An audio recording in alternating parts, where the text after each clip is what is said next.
देश देशांतर में आपका स्वागत है। मैं हूं कुर्बान अली। सोमवार को संसद के बजट सत्र का दूसरा चरण हंगामे के साथ शुरू हो गया। इससे पहले प्रधानमंत्री नरेंद्र मोदी ने ट्वीट करके संसद के सार्थक रहने की उम्मीद जताई थी। उनका कहना था कि वो विभिन्न मुद्दों पर रचनात्मक बहस के साथ ही सार्थक सत्र के आकांक्षी हैं। लेकिन जैसा कि आशंका थी, लोकसभा में विवादास्पद भूमि विधेयक के मुद्दे पर सर्वाधिक हंगामा हुआ। विपक्ष के हंगामे के बीच सरकार ने नया भूमि अध्यादेश सत्र के दूसरे हिस्से के पहले दिन ही सदन के पटल पर रखने का फैसला किया।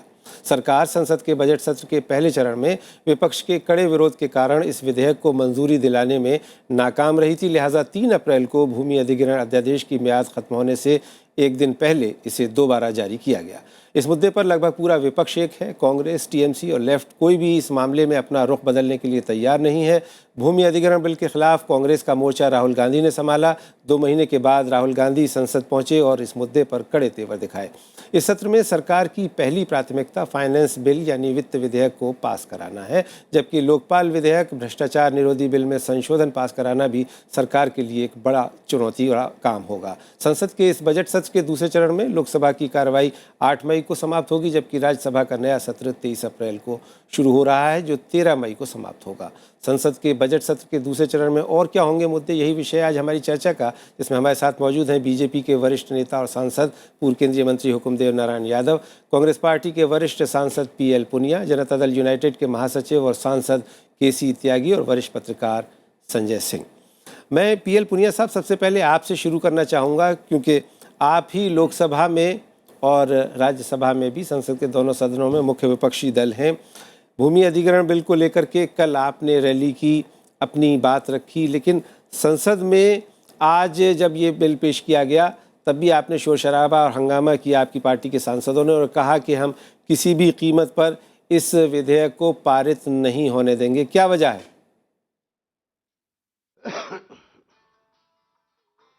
देखिए, ये कोई राजनीतिक मुद्दा नहीं है। ये किसानों के हक की लड़ाई है, किसानों के अस्तित्व की लड़ाई है।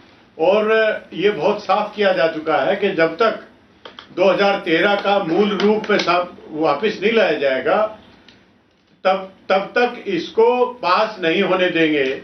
और सभी विपक्षी दल इसमें एक राय के हैं। सभी विपक्षी दल नहीं, बल्कि 75% जनसंख्या, 75% जनसंख्या जो ग्रामीण क्षेत्र की है, जो किसान है, जो भूमि पर मजदूरी करता है, वो सब इसके विरोध में है। और कांग्रेस पार्टी और सभी विपक्षी दल एक राय होकर ये इस बिल को पास कराने के विरोध में है। और ये सही भी है, जो अनेक सरकारों ने काम किया, लेकिन ये पहली सरकार है जो अध्यादेश के माध्यम से किसानों के अधिकार को वापस छीनने का काम कर रही है।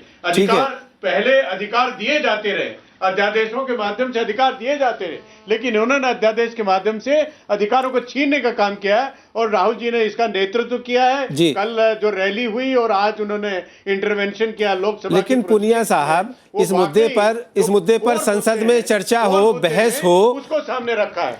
नहीं, इस मुद्दे पर बहस करने से आपकी पार्टी क्यों कतरा रही है? आप क्यों नहीं चाहते कि इस मुद्दे पर चर्चा करें और तब फिर आप इसका जो भी हश्र करना चाहें करें?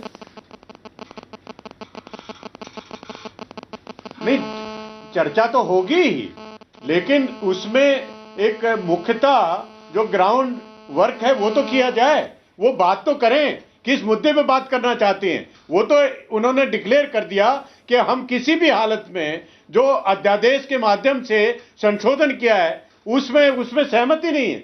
उसके अलावा कोई संशोधन जाने को सहमत नहीं है। तो वो किसकी बात कर रहे हैं? मैं समझता हूं कि ये अहंकार है, इनका सत्ता का अहंकार है जो इनको रोके है। जो वादे किए इन्होंने किसानों से वो इनको याद नहीं है। जो वादे किए हैं उद्योगपतियों से, उन्हीं को पीछे पूरा करने के लिए वो लगे हुए हैं। चलिए, मैं आता हूं पुनिया साहब आपके पास में। आप बने रहिए, मैं आता हूं आपके पास में।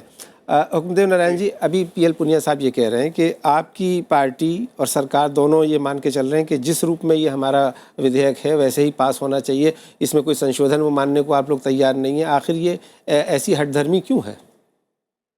देखिए, पहले एक बात देश के किसानों को और सबको समझना है, और वो काफ़ी समझ भी गए हैं। आज के किसान आज से 20 साल पहले वाले नहीं हैं। उनके बच्चे काफ़ी पढ़े हैं, और उनके बच्चे जो पढ़े हैं वो रोजगार चाहते हैं, वो खेती करना नहीं चाहते। मेरे ही बच्चे हैं, मेरी ज़मीन के बारे में उनको कोई पता नहीं कि मेरी ज़मीन कहाँ है और कितनी है। अभी भी मैं अपनी खेती खुद देखता हूँ, क्योंकि मैं पिताजी के समय से खेती देखते रहा हूँ।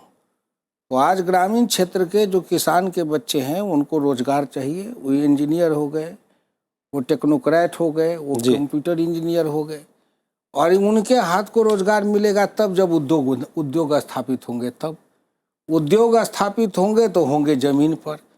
जमीन में किसान जब जमीन देंगे तो उस पर उद्योग बनेगा। किसान नहीं जमीन देंगे, उद्योग नहीं लगेगा, फिर उनको कोई रोजगार नहीं बढ़ेगा, फिर देश का विकास नहीं होगा।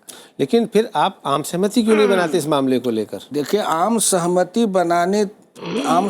तो बनाते ही हैं, लेकिन आम सहमति बनाने में लोकतांत्रिक प्रक्रिया के अंदर से पुनिया जी जो कहते हैं 2013 के बाद 2013 से तक जो अंग्रेजी राज का कानून 60 वर्ष तक ये ढोते चले आए थे, तब इनको अकल नहीं था क्या? जितने दिल्ली के आसपास से बिल्डर बने हैं और नोएडा से लेके सब जगह जो बड़े बड़े मकान बने हैं, फ्लैट, चलिए उन्होंने तो बदल लिया, उन्होंने तो 2013 में SEZ का जितना जमीन इन्होंने एक्वायर किया था सब कर लिया जी। 2013 में इतने दिन तक 60 वर्ष तक तो ये किसान की चिंता नहीं थी।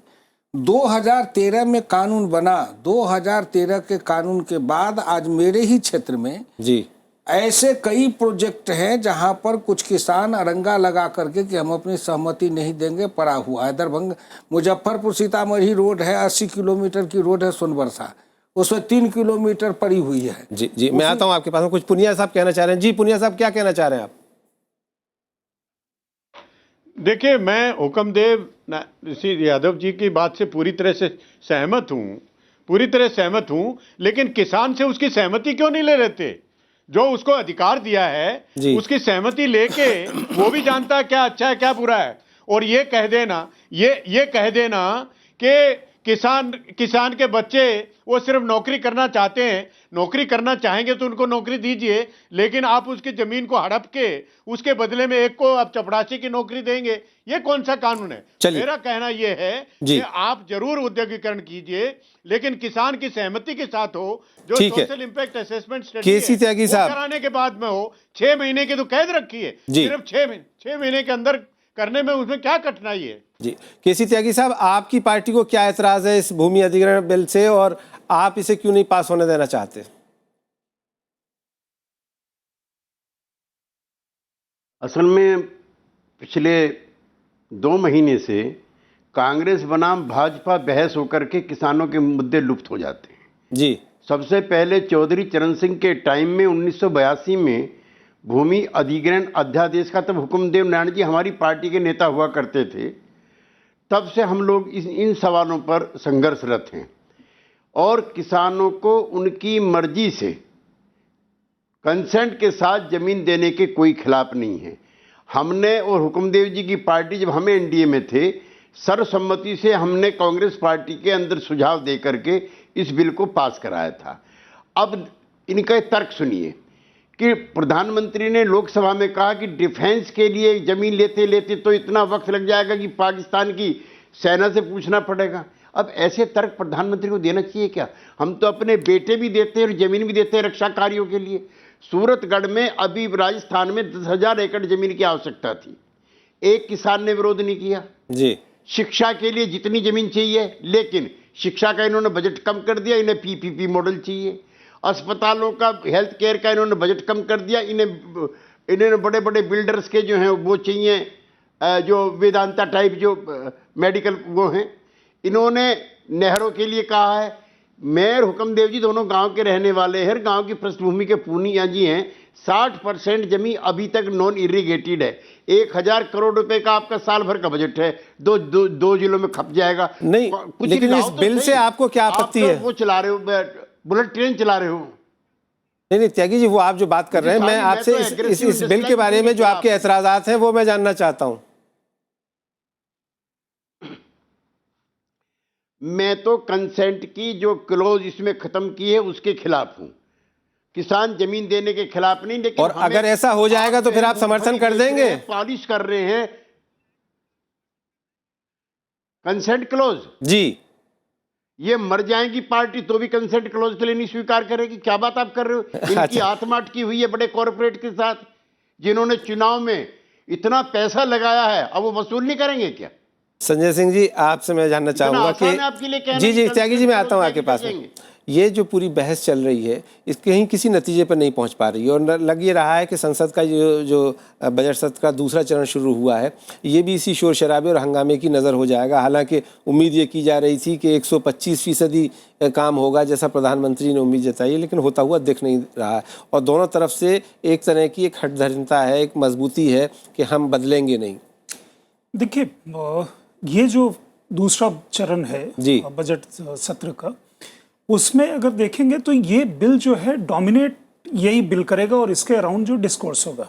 आज पहले दिन जो सत्र का था, सदन चला, ऐसा नहीं सदन आज सारे दिन चला, बीच में शुरू में और एडजर्नमेंट को होकर के, और एक बहुत सार्थक बहस अग्रेरियन क्राइसिस पे भी हुई, जिसमें राहुल गांधी का वो भाषण हुआ, इसलिए भी वो इम्पोर्टेंट हो गया, थोड़ा स्पाइस अप हो गया, उस पर सरकार भी काफ़ी तैयारी के साथ आई, लोगों का भी उस पर अट्रैक्शन रहा, वो बहरहाल, लेकिन उसमें कुछ मुद्दे वो आए। लेकिन विपक्षी दल ये कह रहे हैं कि हम इस विधेयक को इस मूल स्वरूप में नहीं पारित होने देंगे। जी, इसमें जो समस्या है, वो समस्या बिल के मेरिट्स पे बात नहीं हो रही है।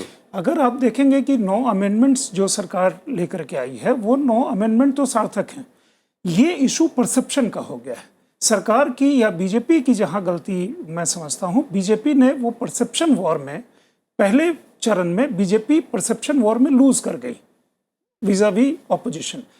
एक तो वो ऑर्डिनेंस लेकर के आए, पब्लिक ओपिनियन उसके लिए तैयार नहीं हुआ। दूसरा, विपक्षी दल ये कहने में काफी हद तक सफल हो गए कि ये सरकार पार्लियामेंट का रूट छोड़ करके ऑर्डिनेंस लाई है। ऑर्डिनेंस तब भी पार्लियामेंट ही जाता है, दोनों सदन से पारित नहीं होगा तो ऑर्डिनेंस अपने आप में लैप्स कर जाएगा। ये जो परसेप्शन वॉर है, इसमें बीजेपी शायद अब गियर अप हो रही है, जैसा उनको पहले करना चाहिए था। लेकिन डिफेंसिव पे भी है। हाँ, डिफेंसिव पे है, इसलिए कि वो उन्होंने पब्लिक ओपिनियन अपने फेवर में बिल्ड नहीं किया, और ये लड़ाई मेरिट्स ऑफ द बिल के बजाय ये परसेप्शन की लड़ाई हो गई। जब परसेप्शन की लड़ाई होती है तो किसान, गांव, गरीब, देखिए ये शब्द जो हैं, हमारी जो राजनीतिक या डेमोक्रेटिक परंपरा है, ये डिस्कोर्स में काफी स्ट्रांगली चलता है। यहाँ पे ऐसा लग रहा है कि पहली बार हो रहा है कि जमीन लिए जा रहे हैं और सारे जमीन लिए जा रहे हैं। इस पे बीजेपी उस जो लड़ाई है, जो एक मेंटल या परसेप्शन की लड़ाई है, पहला चरण ऑपोजिशन के हाथ में रहा है, बीजेपी अब गियर अप हुई है। उसके साथ समस्या ये है कि ये लोकसभा में तो पास हो ही जाएगा जी, राज्यसभा में वो संख्या बल अभी भी जुटाने में उतनी कामयाब नहीं हुई है। हालांकि सरकार के लोग कह रहे हैं कि वो अंत में जब भी वो बिल लेकर के आएंगे उस समय तक वो कामयाब हो पाएंगे। तो इसलिए बाकी तो जो भी बिल हैं वो पास हो ही जाएंगे। पिछले बार भी हमने देखा है ये किस तरह का डिस्कोर्स लेता है, ये बड़ा इंपॉर्टेंट होगा। जी, पीएल पुनिया साहब, अभी जैसा संजय सिंह कह रहे हैं कि इसमें सरकार तैयार है तमाम संशोधन मानने के लिए, आप भी संशोधन रख सकते हैं और आपके जो एतराज़ हैं वो उसको इसमें शामिल किया जा सकता है और फिर एक नए अंदाज में ये बिल पारित किया जा सकता है लोकसभा में। इसमें क्या दिक्कत है? देखिए, हम इनसे पूछते हैं कि आपकी सहमति से 2013 में कानून बना था, उसको यथावत बने रहने में इनको क्या दिक्कत है? कौन सी ऐसी परिस्थितियां हैं, या साल भर नहीं हुआ था कानून को लागू हुए और उसमें बहुत से ऐसे उदाहरण भी नहीं आए थे, लेकिन वो कौन सी परिस्थितियां हैं जिससे, किसके दबाव से, उद्योगपतियों के दबाव से इन्होंने ये पर संशोधन लेकर आए हैं? जितने भी आप कह रहे हैं कि 9 संशोधन है, 9 के 9 संशोधन, हर संशोधन से इन्होंने किसान के अधिकार को समाप्त किया है।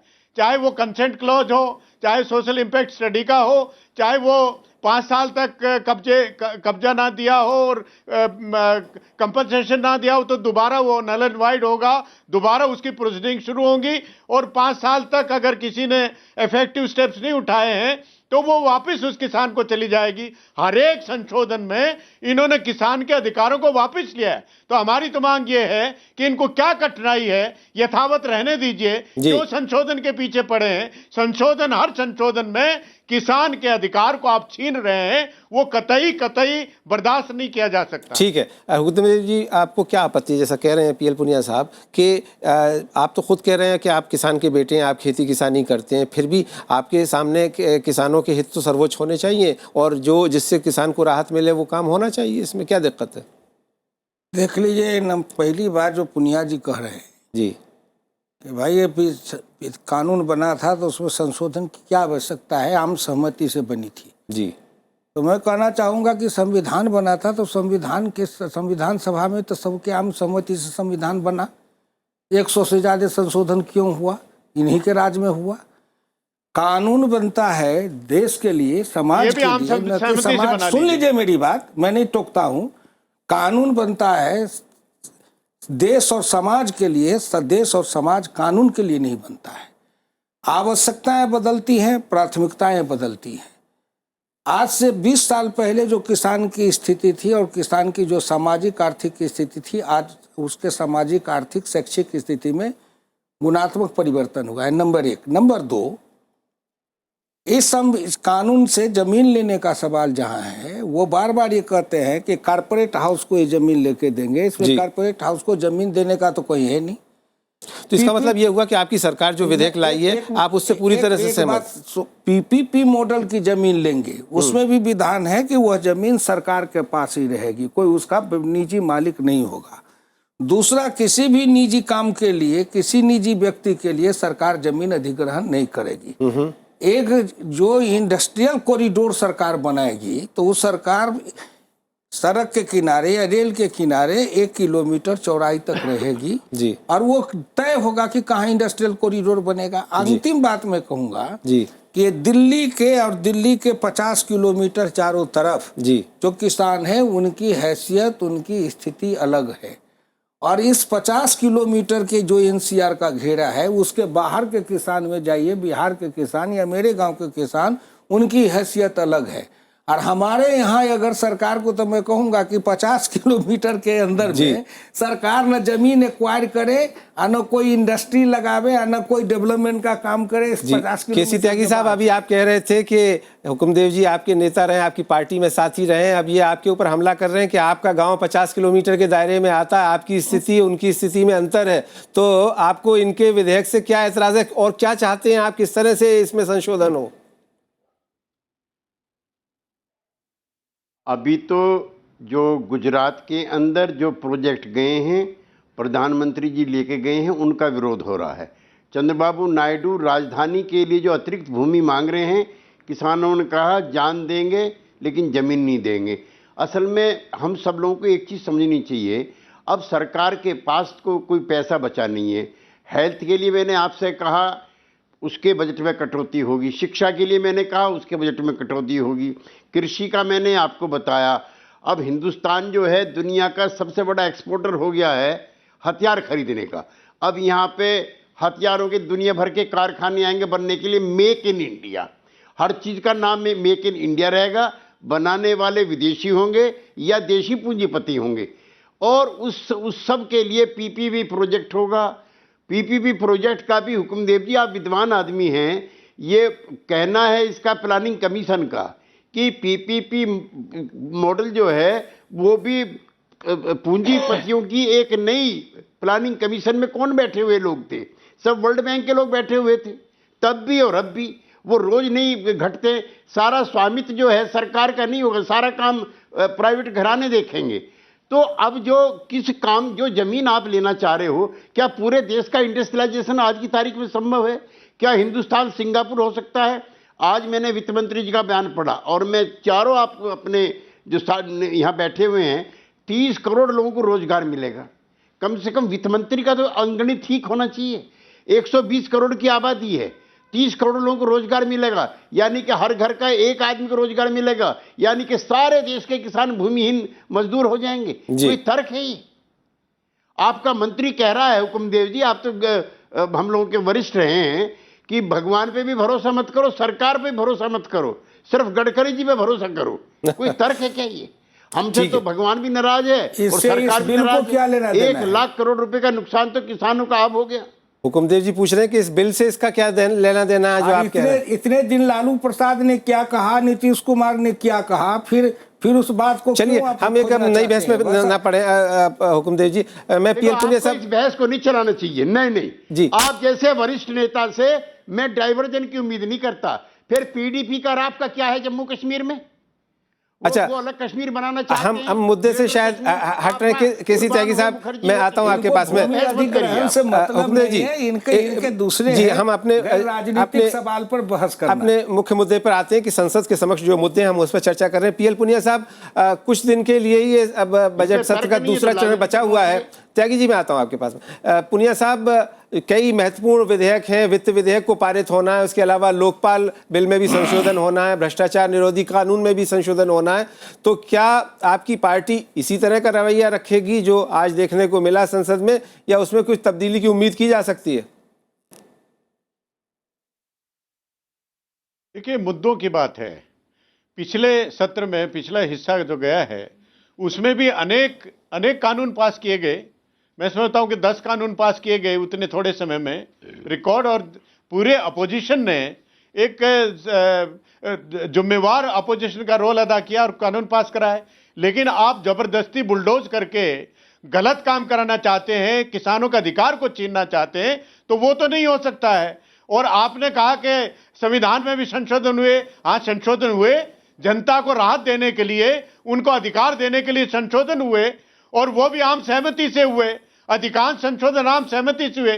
आप तो पूरी विपक्ष को नजरअंदाज करके, उनकी सहमति को नजरअंदाज करके, और 60%, 70% लोगों के भावनाओं को नजरअंदाज करके और कानून बनाने जा रहे हैं। तो कौन कहेंगे, कौन गलत कह रहे हैं कि ये कॉर्पोरेट वर्ल्ड को पसंद खुश करने के लिए सब पूरा किया जा रहा है? ठीक है। संजय सिंह जी, क्या उम्मीद करें हम कि आने वाले दिनों में, जो कि आज से लोकसभा का सत्र शुरू हुआ है वो 8 मई तक रहेगा, 23 अप्रैल से राज्यसभा शुरू होगी, वो 13 मई तक जाएगी, तो इस बीच में क्या आपको लगता है कि संसदीय कामकाज हो पाएगा और ये वित्त विधेयक के साथ साथ अन्य जो महत्वपूर्ण विधेयक और बिल पड़े हुए हैं लंबित, वो पास हो पाएंगे? देखिए, ब्रॉडली तो कामकाज होगा। इशू जो मेन फोकल इशू है वो ये लैंड वाला जो बिल है, इसे पास होना है। बीजेपी के मुताबिक अगर ये बिल पास नहीं होता है तो नरेंद्र मोदी जी ने जो वायदे किए थे चुनाव के दरमियान, या जो चीज़ हुकुमदेव जी कह रहे थे, इनके हिसाब से गांव में वो जो डेवलपमेंट की बात उन्होंने करी थी, अगर वो ज़मीन नहीं आती है, या कॉरिडोर नहीं बनता है, या रूरल इलेक्ट्रिफिकेशन नहीं होता है, या बाकी घर नहीं बनते हैं, हाउसिंग फॉर ऑल की बात करें, तो वो नहीं होगा।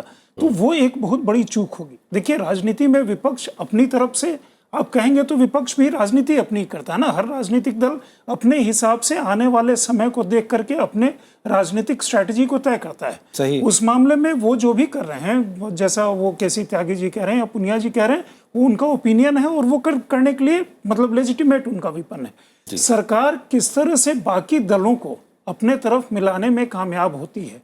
एक जो जनता परिवार का विलय अभी हुआ नहीं है, लेकिन उसकी जो बात हो रही है, उसके होने से ये हो सकता है कि मुलायम सिंह जी यूपी में जैसे सरकार में हैं, वो इस विधेयक के कारण दिक्कत वहाँ महसूस कर रहे हैं, या बहुत सारे और भी राज्य सरकारें वो दिक्कत वो महसूस कर रही हैं।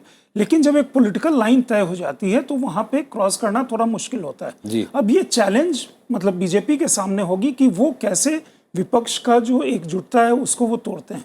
बाकी जो वो बिल्स आप कह रहे थे, वो बिल्स मुझे लगता है कि ये क्रिटिकल है, ये लोकसभा से निकल जाएगा, उसके बाद लोकसभा 8 तारीख तक खाली हो जाएगा, या उसके पहले वो का पीरियड खाली होगा, उस बीच में वो निकल जाएगा। Finance bill as it is, मतलब उसके पास होने में ज़्यादा दिक्कत नहीं। राज्यसभा प्रोरोग हो गई, इसलिए एक टेक्निकल हिच आ गया कि उसे दोबारा से दोनों हाउसेज से वो गुजरना होगा।